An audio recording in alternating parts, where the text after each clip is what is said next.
Everyone has their favorite feuds, whether this be Austin versus The Rock, Dusty versus Flair, or countless others. And maybe it's the sheer volume of classic rivalries which has led to a select few falling under the radar and not getting the full credit they deserve. But what are the most underrated rivalries in wrestling history? Well, that's exactly what we are going to be looking at today. And where better to start than with one of the most underrated of them all, and that's Christian and Randy Orton's feud in 2011.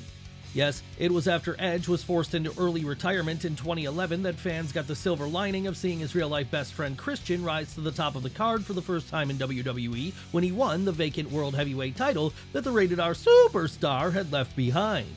Of course, this victory would prove to be short-lived though, as only days after snagging it in a ladder match against Alberto Del Rio at May 1st, 2011's Extreme Rules, the current AEW star would drop it right back to Randy Orton in unceremonious fashion.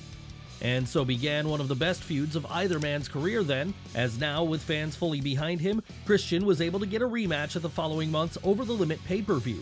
But when he lost this too, he decided to turn on both the Viper and all the people in attendance when he fell to the dark side. And that led to an even better third bout at June's Capital Punishment where, after feeling like he was cheated out of the title once more when the referee failed to notice his foot under the rope during the closing pinfall, the Toronto native fell even further into the depths of despair. How would he recover from this? Well, by securing a fourth match, where the rules would be that if Orton was disqualified, he'd lose his title, something which allowed Christian to get both the win and the title when he spat in the Viper's face during it and caused him to see red.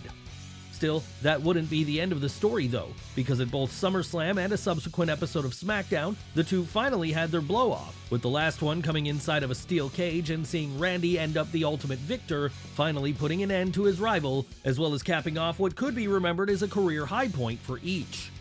That said, this isn't the only underrated Randy Orton feud which deserved to be remembered a lot more than it is.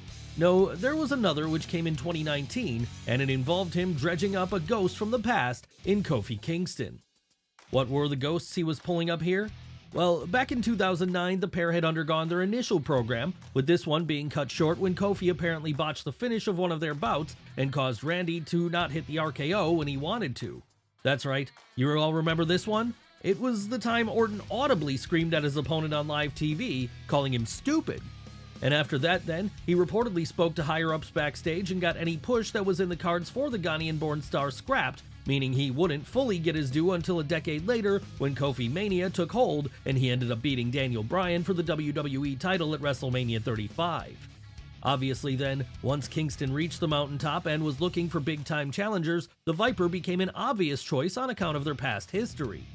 Thankfully for the New Day member though, he didn't have to worry about his opponent being unprofessional this time around, as Randy had done a lot of growing up during the prior decade and was now only too happy to put his rival over strong once the two met at SummerSlam 2019. Not that they didn't get into it on the mic before this, however, with such moments allowing them to tie things back to that past program and give an added sense of reality to the whole thing. Really, the only thing negative we would have to say about the feud is that it didn't go on for longer. But unfortunately, Kofi would end up getting squashed by Brock Lesnar on an episode of SmackDown, ending his title reign in the lamest way possible. Yes, it's easy to mock much of WWE's booking during this time period, but that's not to say that there weren't bright spots, such as the Kingston-Orton feud we just mentioned. And another great underrated feud which came earlier in the decade also qualifies as a bright spot too, as this was the one which pitted Jeff Hardy against CM Punk. Now, CM Punk has had a lot of great programs over the years, such as his beefs with John Cena, Samoa Joe, and Chris Jericho. But while all of these have gotten a lot of attention, not a lot of attention has been given to the time he started a rivalry with the charismatic Enigma in 2009. What made this one so great? Well, it played off of the fact that both men appeared to be polar opposites of one another, with Punk being notoriously straight edge and Hardy being a recovering addict. Of course, this led to a lot of heated promo segments between the two then, once the rivalry fully kicked off when Punk cashed in his Money in the Bank contract on Jeff at that year's Extreme Rules, with many of these segments getting a little too real for at least one of the performers involved, proving that time is indeed a flat circle. On this occasion, however, such hurt feelings didn't lead to backstage fights. No, things were able to get in the ring for long enough for the pair to have back-to-back great bouts at both Night of Champions and SummerSlam in July and August respectively. Then, once that was over, and it was clear WWE wasn't big enough for both men, they had one last meeting. A loser leaves town steel cage match on an episode of SmackDown, with this one seeing Punk pick up the win and send Hardy packing from the company for the next 8 years. Really, if you wanted to call this one an all-time classic, we wouldn't have blamed you. And it's a story that AEW could have revisited again up until a few months ago when Punk left that company. After all, by that point, it appeared the real-life ill will the charismatic Enigma held towards his one-time opponent had gone, and that he was more than ready to do business with him. But alas, this never happened, just as our next great underrated feud will probably never get revisited again either at this point. Which one are we talking about here? Why, the one pitting The Rock against the Hurricane, of course. Sure, it might have been a relatively short feud, and one which took place entirely on Raw, but that doesn't make it any less great, as it saw the People's Champion prove he really wasn't afraid to give back to those lower down the card than him. Yes, it all began in February of 2003 during the lead-up to WrestleMania, when Shane Helms began appearing in a bunch of backstage segments with The Rock, usually irritating him to no end with his superhero antics. And all this led to the March 10th episode of the Red Brand where, in the midst of the build to Austin vs. Rock 3 on the grandest stage of them all, the Great One decided to settle his growing beef with the Hurricane so that it wouldn't be on his mind by the time the big night came. Of course, what he expected here then was an easy win, with him treating the whole thing like little more than a tune-up bout where he could get rid of a pesky annoyance. But that's not what happened in the end, because in one of the greatest upsets in memory, Shane Helms actually came out victorious in this one, albeit with a little help from the Rattlesnake. Yes, it wasn't a clean victory as it had originally been booked to be, but it was a win over arguably the biggest star in the entire industry nonetheless. And that single moment was enough to take this whole program from the level of being a fun aside to that of an undervalued classic. There's no doubt it's the highlight of the Hurricane's career, and it really should be remembered as a highlight of Dwayne Johnson's too, as it shows him in a great light, doing something he didn't have to do. But it wasn't the only underrated feud the People's Champion took part in, as a few years earlier in 1998, he was having another great one against Ken Shamrock. Why was this one so great? Well, because you could argue it was the moment that The Rock really reached that next level on the ladder, as it fully established him as a top-level heel and convincing Intercontinental Champion. It was also the program he was involved in when the company exploded in popularity around the time of WrestleMania 14, so it was probably what first introduced him to many fans. But it wasn't just the Great One who came out of it looking good. No, Shamrock did too, as at various points between it starting in the spring and ultimately ending in the autumn, the former UFC fighter came across like an absolute badass and the prototype for everything the likes of Brock Lesnar would later prove to be. Hell, at WrestleMania 14, he'd even beat The Rock, and would only walk away without the IC title after the referee was forced to reverse the decision on account of Shamrock's inability to control himself once he saw red. And of course, we'd be remiss if we didn't mention the fact that this was the program that gave us probably the sickest chair shot to the head of all time, even worse than the ones Rocky gave to Mankind the following year. Yes, of all the great feuds of the early Attitude Era, this one really should rank right up there with the best. The only reason it doesn't, as far as we can tell, is because The Rock went on to become such a big star and to have such memorable programs with the likes of Steve Austin, Triple H, and Mick Foley. It managed to get lost in the shuffle among these. So, once you're finished watching this video, make sure to fire up the WWE Network and go back and watch what it had to offer, as you won't be disappointed with what you see.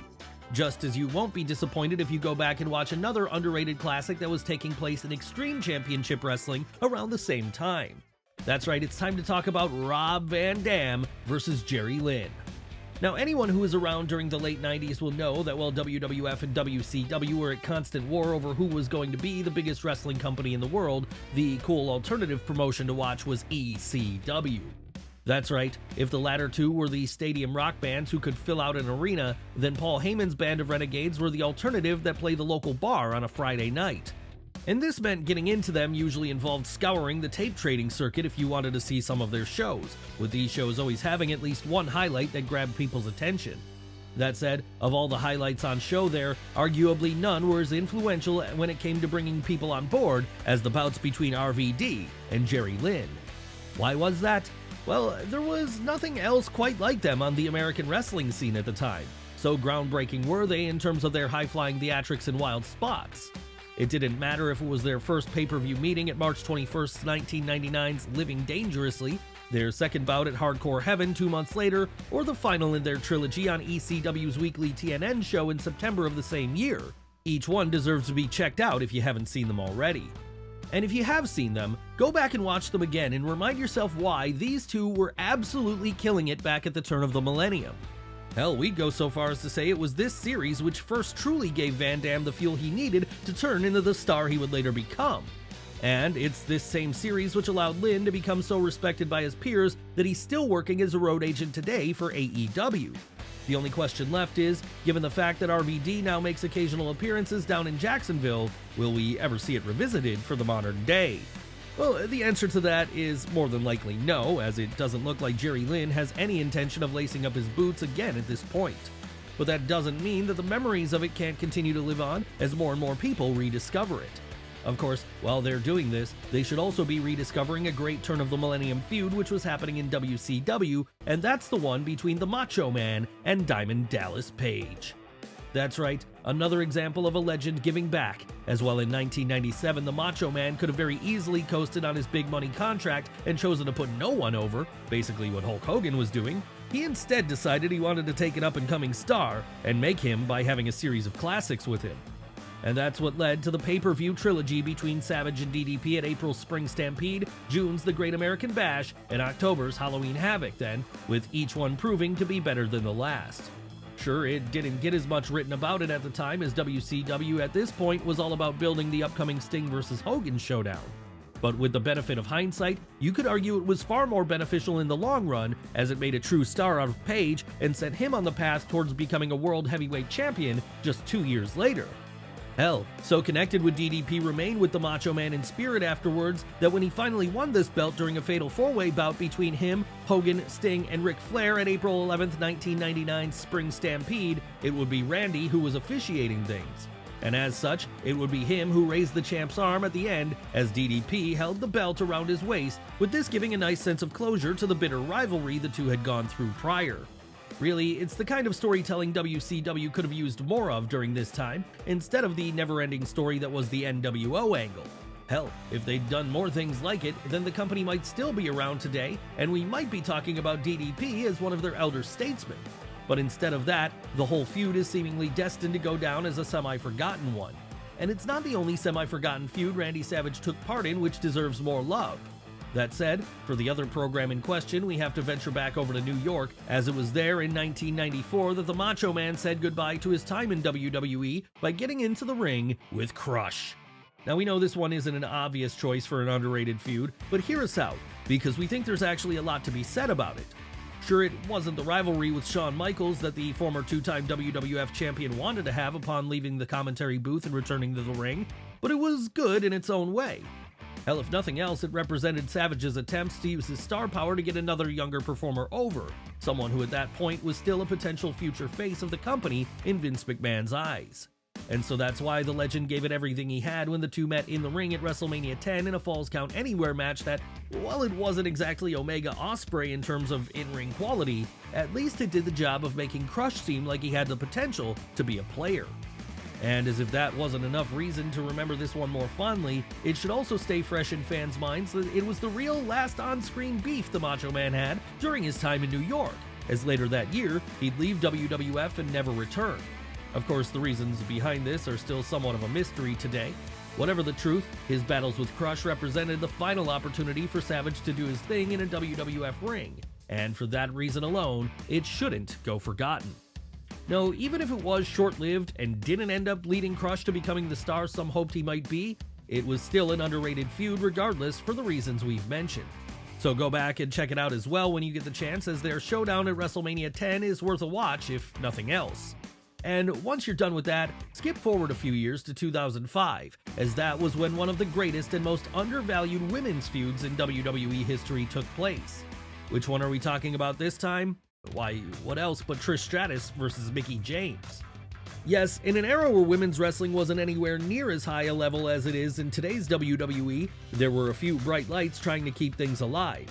And alongside Lita, arguably the brightest of these were Trish Stratus and Mickie James. Why was that?